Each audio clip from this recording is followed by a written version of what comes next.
La refonte du musée Giraudet, aussi bien à l'intérieur qu'à l'extérieur, va presque doubler la surface de l'édifice.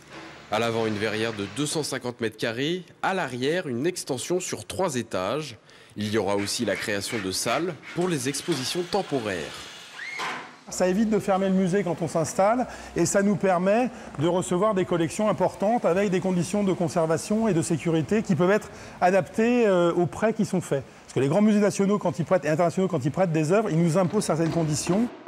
L'enveloppe de cette refonte, 5 200 000 € hors taxes. Et pour tenir le budget, il a fallu changer de maître d'œuvre en cours de route, car 30% trop cher.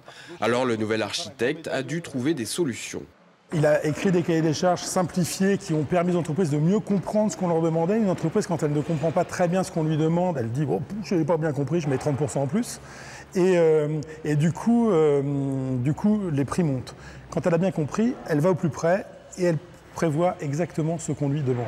Les prix baissent. La fin des travaux, c'est juin 2016. Ensuite, il faudra rapatrier les collections. Des centaines d'œuvres stockées dans les bâtiments de l'agglomération. Il s'agit d'une ancienne banque avec une salle des coffres sécurisée. Encore un choix économique.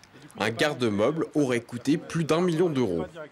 Là, ça ne coûte rien puisque les assurances sont les mêmes que pour le musée, ce qu'on paye d'habitude, et que ce sont nos locaux. Donc on s'est privé d'une salle de réunion, voilà. Mais on a sécurisé un espace correctement, aussi bien qu'au musée, peut-être même mieux. Le musée de France devrait rouvrir dans 1 an, après plus de 4 ans de fermeture. On souhaite justement que ce soit abordable pour tout le monde, que des personnes qui n'ont pas l'habitude justement de venir au musée aient leur entrée et puissent venir facilement, qu'ils osent franchir la porte des musées. Et bonne nouvelle, le ticket d'entrée qui coûtait 3 € ne devrait pas augmenter.